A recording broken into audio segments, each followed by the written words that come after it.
अस्सलामुअलैकुम, कैसे हैं आप सब। मैं उम्मीद करती हूँ सब खैरियत से होंगे। मेरी तरफ से आप सबको गुड मॉर्निंग। अभी वक्त हो रहा है सुबह के 8:10। आ रही हूँ डेंटिस्ट के पास क्योंकि मेरे दांत में थोड़ी सी कैविटी हो रही थी। तो मैंने कहा यहाँ पर जाते जाते जो है ना मैं अपना व्लॉग भी स्टार्ट कर लेती हूँ और आप लोगों को बता देती हूँ कि मैं आज कहाँ जा रही हूँ। मैं हॉस्पिटल से वापस आऊंगी तो अपनी यूट्यूब फैमिली के साथ दो बातें शेयर करूंगी। एक खुशखबरी है और दूसरी बात ये है कि आप सब लोग मुझसे कमेंट करके पूछ रहे हैं कि अब आपके हस्बैंड कहाँ हैं और किस हाल में है, तो आपके साथ ये भी मैं शेयर करूंगी। आज मैंने अल्हम्दुलिल्लाह माशाल्लाह से अपना एक यूट्यूब की इनकम से छोटा सा बिजनेस स्टार्ट किया है। वो क्या है, आज मैं जब हॉस्पिटल से वापस आऊंगी ना तो ये दोनों बातें मैं आपके साथ डिटेल के साथ शेयर करूंगी। तो अभी चलते हैं क्योंकि टाइम जो है ना वो बहुत ज्यादा हो गया है। तो आजकल कराची में हवा चली हुई है कि सबको हड्डियां का बुखार हो रहा है। तो सबसे पहले मैं अपनी मेडिसिन खा लेती हूँ बुखार की, क्योंकि कल से मुझे भी बहुत तेज बुखार हो रहा है। ये मेरा पर्स है, इसमें मैं अपने कागज जो होते हैं जरूरी वो पैसे और मोबाइल रखती हूँ, और ये है मेरा चश्मा। इन दोनों चीजों को उठाते हैं और अल्लाह का नाम लेकर अपना सफर जो है वो शुरू करते हैं।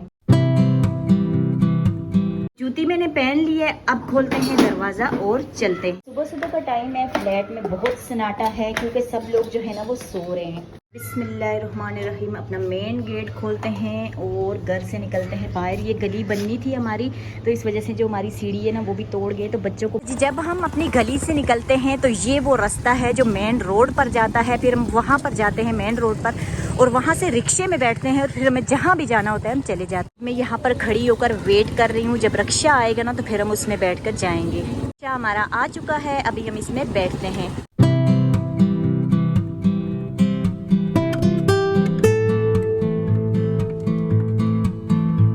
अभी जो है मैं एक रिक्शा के ऊपर से उतरी हूँ और वहाँ जाऊँगी पुल के नीचे, और वहाँ से जो है ना फिर मैं दूसरे रिक्शा पर बैठ।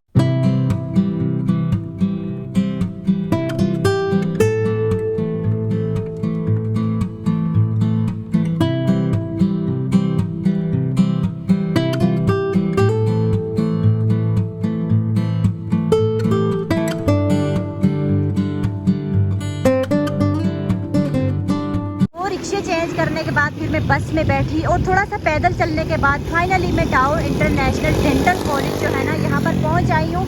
और यहाँ पर जो है ना वीडियो बनाना अंदर अलाउ नहीं है। तो मेरा जो चेकअप है दांत का वो हो गया है। इन लोगों ने मुझे अपॉइंटमेंट दिया है 10 सितंबर को मुझे दोबारा आना। अभी जो है ना मैं बिल्कुल फ्री हो चुकी हूँ हॉस्पिटल से, तो अभी मुझे घर नहीं जाना। सबसे पहले मैं यहीं से हमजा के स्कूल जाऊँगी क्योंकि इतने दिन से जो है ना मुझे टीचर बुला रही थी। उसके बाद मुझे घर का सौदा सल्फ लेना है, सब्जी लेनी है। इन सब कामों से फ्री होकर फिर मैं घर जाऊँगी।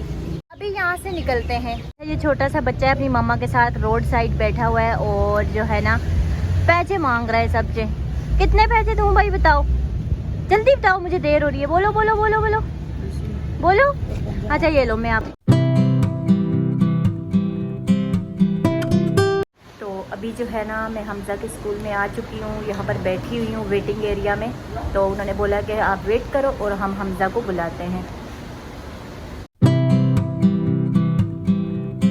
अभी हमजा जो है 1:30 बज चुका है, तो इसकी भी छुट्टी हो चुकी है। और आप इसके कपड़ों का हाल चेक कर सकते हैं। कपड़े दिखाओ अपने। इसने सारी इन कपड़ों पर गिरा दी और मैं इतनी थक चुकी हूँ। कैसे साफ होंगे हमजा?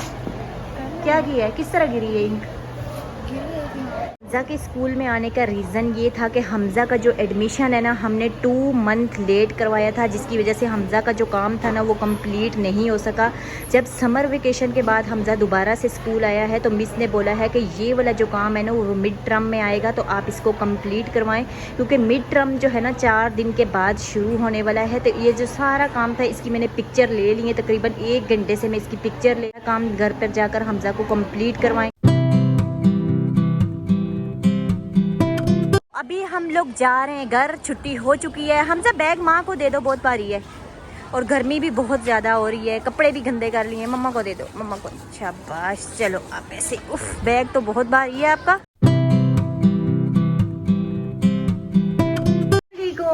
चलो चलो चलो अंदर, चलो अंदर चलो जी। अभी हम लोग घर पर पहुंच आए हैं। हमजा का बैग इतना भारी था और सुबह 8 बजे मैं गई थी। अभी आप देख सकते हैं 12:30 हो रहे हैं। गुस्से हो रहे हैं? क्या चाहिए? आइसक्रीम चाहिए? मैं आपके लिए जूस लाई हूँ प्यारा बेटा। आइसक्रीम नहीं लाई, सॉरी। बस जूस ओ हो नाराज हो गया। बहुत ज्यादा थक चुकी थी तो मैं बाजार से पकी हुई बिरयानी लेकर आई हूँ, इनके लिए जूस लेकर आई हूँ ये वाला स्लाइस, और यहाँ पर मैं गुलाब जामुन लेकर आई हूँ, और यहाँ पर मेरे शहजादे बेटे बैठे हुए खाने लगे। अभी हम लोगों ने खाना खा लिया है और मैं यहाँ पर थोड़ी देर लेटी हूँ, क्योंकि मैं सुबह की गई हुई थी, बसें चेंज की, रिक्शे चेंज किए, मैं बहुत ज़्यादा थक गई थी और अभी लेटी हूँ। तो आप ये देख सकते हैं ये सारे बच्चे जो है ना मेरे इर्द गिर्द जमा हो गए। इनको मेरी बहुत याद आ रही थी, क्योंकि ये तीनों जो है ना, आज आमना ने माशाल्लाह आमना घर पर थी, इसने बच्चों को भी संभाला है और पूरे घर की सफाई की है, किचन की सफाई की है, बर्तन धोए, सारे घर को आज आमना ने माशाल्लाह से चमका कर रखा है। मैं बहुत ज़्यादा थक गई थी, थोड़ी देर मैंने आराम किया है और फिर मैंने सोचा कि अपने व्लॉग को जो है ना वो कंप्लीट कर लेते हैं। आप सब मुझे कमेंट में पूछ रहे थे कि अब आपके हस्बैंड कहाँ हैं और किस हाल में हैं। तो 5 साल पहले जब मेरे शोहर को काम ख़त्म होने की वजह से घर से निकाल दिया गया था, वो गरीब हो गया था जब, तो तब से वो मेरे पास ही है। जब वो मेरे पास आया ना, तो मेरी जगह कोई और औरत होती ना तो वो ये सोचती कि घर मैंने अपना ले लिया है, कमाती मैं खुद हूँ, अपने पाँव पर मैं खड़ी हो चुकी हूँ, बच्ची को मैंने मैट्रिक करवा लिया है, दूसरे बच्चे भी आहिस्ता आहिस्ता बड़े हो रहे हैं, उनको भी मैं पढ़ा रही हूँ, तो मैं क्यों इस इंसान के साथ रहूं जिसने मुझे तलाक देकर प्रेगनेंसी की हालत में घर से निकाल दिया था, जिसने मुझे गलियां की खाक छानने के लिए अकेले छोड़ दिया था, जिसने मुझे किराए के घरों में लोगों की गालियां खाने के लिए छोड़ दिया था। तो क्यों मैं इसको अपने घर में पना दूं। लेकिन ऐसा मैंने कुछ भी नहीं किया, मेरी ऐसी तरबियत हुई नहीं है और मैं हर चीज़ को जो है ना दरगुजर करती हूँ और माफ़ कर देती हूँ। अच्छा, जब ये मेरे घर पर आया तो मैंने इसके साथ 2 बातें क्लियर की। पहली बात ये थी कि मैंने इसको बोला कि आपकी वजह से मेरे बच्चों की जो तरबियत है ना वो गलत नहीं होनी चाहिए। कोई ऐसी गाली गलौज जो आपकी आदत है आपने उसको छोड़ना है, कोई लान तान आपने नहीं करनी। और दूसरी बात ये है कि मैंने इसको कहा कि YouTube पर मैं कमाती हूँ, मेरी इनकम इतनी ज़्यादा नहीं है, ऊपर से आप भी घर में आ गए हो तो आपकी आदत है कि आपने अमीरी देखी है, आप उस हिसाब से खर्च करना जानते हो। मैंने गरीबी देखी है, तो मैं 500 रुपये में भी दाल रोटी चलाकर अपने बच्चों का 2 दिन का गुजारा जो है ना वो इजीली कर लेती हूँ। तो आप क्या करो कि आप कोई जॉब ढूंढ लो, आपका अच्छा एक्सपीरियंस है, आप पढ़े लिखे हो, आपको इजीली कोई अच्छी सैलरी वाली जॉब मिल जाएगी, तो आप वो जॉब कर लेना, दोनों घर के जो खर्च है ना वो बांट लेंगे। घर हमारा अपना है, इसका कर्ज दे रहे, घर का कर्ज, बच्चों की स्कूल फीस, बिजली का बिल, गैस का बिल, ये मैं करूंगी। सिर्फ आप राशन की जिम्मेदारी ले लो, हर महीने राशन की तंगी नहीं होनी चाहिए, मेरे बच्चों को फाके नहीं करने चाहिए। अच्छा, इतने में इनके जो पुराने दोस्त थे जिन्होंने इनके साथ 30 साल तक काम किया है, वो इनको कॉल करके कहते कि आपका बिजनेस में अच्छा एक्सपीरियंस है, आपने इस हवाले से पढ़ा हुआ भी है, आप हमारे पास आओ, अच्छी सैलरी हम आपको देंगे, आप हमारे पास जॉब करो। मैंने इनको बोला आप घर में बैठे बैठे क्या करोगे, मर्द तो घर में बैठने के लिए नहीं होते, आप वैसे भी बोर हो जाओगे, तो आप चले जाया करो। तो इस बंदे ने मुझे आगे से क्या बोला, इसके पास गाड़ियां थी, मोटरसाइकिलें थी, सब कुछ था, वो अपने अम्मी के घर पर ही छोड़कर खाली हाथ ये यहाँ पर रिक्शे पर बैठ कर आ गया। इसने मुझे बोला मेरे पास अपनी सवारी नहीं है और किरायों में इतने ज्यादा पैसे लगेंगे, तुम्हें ही देने पड़ेंगे मेरे पास। तो फिर मैंने क्या किया, मेरी जब दूसरी पेमेंट आई YouTube की तो 70,000 रुपए का मैंने इसको मोटरसाइकिल लेकर दिया। मैंने कहा चलो इसकी अपनी सवारी हो जाएगी तो इसको भी आसानी रहेगी, जॉब पर भी ये जाया करेगा, आमना को कभी कॉलेज छोड़ आएगा, ले आएगा कभी, क्योंकि वो रिक्शा पर जाती थी तो रिक्शा वाले बहुत ज़्यादा किराया लेते थे। दूसरा, हमजा को कभी स्कूल छोड़ आएगा, ले आएगा। तीसरा, मैं रेमेडीज़ वगैरह बनाती हूँ तो वो कुछ सामान मुझे लाकर दे दिया करेगा, मुझे रिक्शे पर जाकर सामान नहीं लाना पड़ेगा। कभी घर का सौदा सल्फ लेकर दे दिया जाए। अच्छा, जब मैंने इसको 70,000 रुपए की मोटरसाइकिल लेकर दे दी, आप सोच सकते हैं कि जिस बंदे ने कभी मुझे 70 रुपए नहीं दिए 10 साल में, मैंने उसको 70,000 रुपए की मोटरसाइकिल लेकर दे दी। मेरी तरबियत ऐसी है और मैं दरगुजर करती हूँ बातों को। मैंने मोटरसाइकिल लेकर दी, ये पूरा दिन घर पर सोया रहता पंखा लगाकर। अगर इसको बोलो सौदा ले आओ तो मेरी जिम्मेदारी नहीं है, अगर बच्चों को स्कूल से ले आओ मेरी जिम्मेदारी नहीं है। बेटी खड़ी हुई बुरखा पहन के रो रही है, वो देर हो रही है कॉलेज में, बेटी को छोड़ाओ, नहीं जाना। मुझे कोई रेमेडी का सामान लाकर तो नहीं जाना, मेरी जिम्मेदारी नहीं है। यूट्यूब से मैं कमाती हूँ तो सभी खाते हैं, तुम्हारे बच्चे खाते हैं, तुम खाते हो घर में बैठ के। ना इसने जॉब की, ना ये बच्चा, कुछ भी इसने नहीं किया। आखिरकार क्या हुआ कि गली में वो 1 साल तक बाइक खड़ी रही है, उसको जंग लग गया, कई दफा उसको चोरी करने की कोशिश की गई।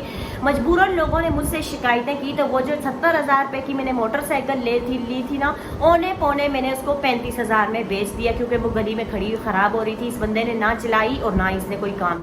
तो फिर क्या होने लगा कि मेरे जो YouTube के पैसे आते थे ना, उनका हिसाब किताब ये शख्स रखने लग गया, जिसकी वजह से 10 साल तक मैंने भूखें, तकलीफें और लोगों की उतरन पहन कर गुजारे थे। ये मुझसे पैसे मांगने लग गया। जहां पर 500 रुपए खर्च होते थे, वहां पे एक दिन में ये बंदा मेरे 5,000 रुपए उड़ा देता और मेरा सारा बजट जो है वो आउट हो जाता। सब लोगों के कर्ज देने के बाद, बिजली के बिल, गैस के बिल, बच्चों की स्कूल फीस देने के बाद मैं कुछ पैसे अपने पास रखती थी, 15-20 हजार रुपए, ताकि कोई बच्चा बीमार हो जाए या कोई चीज राशन वगैरह लानी हो या घर का सौदा सलफ कुछ भी लाना हो तो वो पैसे काम आए। लेकिन ये बंदा क्या करता कि वो जो पैसे होते थे ना, उनको 2-3 दिन में उड़ा देता और फिर मेरे बच्चे जो है ना फाकों पर आ जाते। एक दिन मुझे बहुत ज्यादा गुस्सा आ गया, मेरा पारा जो है ना वो हाई हो गया। मैंने कहा आज आर या पार। मैंने इस बंदे को बोला कि तुम अपने बूढ़े बहन भाइयों की परवरिश कर रहे थे, फ्रूटों की गाड़ियां भर भर के ला रहे थे, बकरे ज़िबा करके उनको खिला रहे थे, दूध के बड़े बड़े कार्टन ला रहे थे, उनके मोबाइलों में इजी लोड करवा रहे थे, उनकी गाड़ियों में तुम पेट्रोल डलवा रहे थे, सुबह उठकर रोज तुम्हारी ये ड्यूटी होती थी, उनकी परवरिश तो तुम कर रहे थे। लेकिन ये छोटे छोटे 4 बच्चे जिनको अभी अपने माँ बाप की जरूरत है, परवरिश की जरूरत है, तालीम की जरूरत है, जिनको अच्छी तरबियत की जरूरत है, यहाँ आने के बाद तुम क्या करते हो कि पूरा दिन तुम घर में सोए रहते हो और जब तुम उठते हो तो मुझसे पैसों की वजह से लड़ाई करते हो कि मुझे पैसे दो, मेरे बच्चों की तरबियत खराब हो रही है। आखिर तुम चाहते क्या हो? आगे से इस बंदे ने इस दौरान मेरे बच्चे सहम जाते हैं। ये कौन सी माँ देख सकती है जिस माँ ने अकेले उन बच्चों को पैदा किया हो, पाला हो, परवान चढ़ाया हो, अच्छी तरबियत की हो, अच्छे स्कूलों में पढ़ाया हो और खुद मर्दाना कपड़े पहनकर गुजारा किया हो? वो कोई माँ बर्दाश्त करेगी?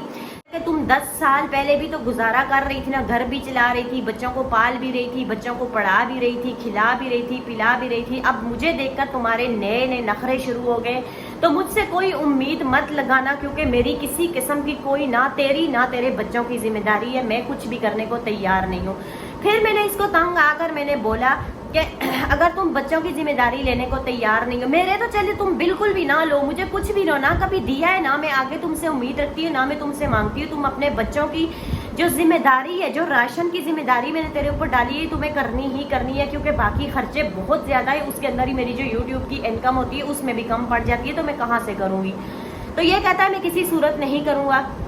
मैंने इसको एक दिन बोला कि मैं किसी वकील से बात करती हूँ, मैं तुमसे खुला ले लूंगी और तुम दोबारा जो है ना मेरे घर में नहीं आना। अगर मुझे अकेले ही करना है तो तुम घर बैठे मुझे ज़हनी तौर पर टॉर्चर कर रहे हो, मेरी बच्चों की तरबियत को खराब कर रहे हो, मेरे जो पैसे होते हैं उनको खाम तुम अपनी खुली अमीरी तुमने देखी होती है उसमें उड़ा देते हो। तो मैं वकील से बात करती हूँ, तुमसे खुला लेती हूँ। उस दौरान मैंने नेट पर बहुत वकील ढूंढा, मुझे कोई नहीं मिला। मैंने सोचा कि मैं फैमिली कोर्ट में जाती हूँ, वहां से मैं खुला लेकर इस बंदे से छुटकारा हासिल करती हूँ, क्योंकि मैं किसी सूरत भी अपने ऊपर तो मैंने बहुत कुछ बर्दाश्त किया, अपनी बच्चों की जो तरबियत है ना उसके ऊपर मैं आंच नहीं आने देना चाहती थी। तो मुझे जो है ना वहां पर जाने आने में फिर मैंने कहा कौन इतने धक्के खाएगा, छोटे छोटे बच्चे, इनको किसके पास छोड़ूंगी, मेरे तो बच्चे रुल गए। फिर आज 5 साल हो गए हैं इस बात को। मेरा जो शोहर है वो किसी किस्म का कोई काम नहीं करता, वो घर में पड़ा रहता है, घर में पंखा लगाकर पूरा पूरा दिन सोया रहता है। बिजली के बिल बहुत ज्यादा आते हैं। अब सब लोग पूछते हैं कहाँ है, तो मैंने आपको बता दिया भाई मेरे पास ही है। अल्लाह ताला हर माँ बेटी के, बहन के नसीब अच्छे करे, उसके नसीब मेरी तरह बिल्कुल भी ना बनाए।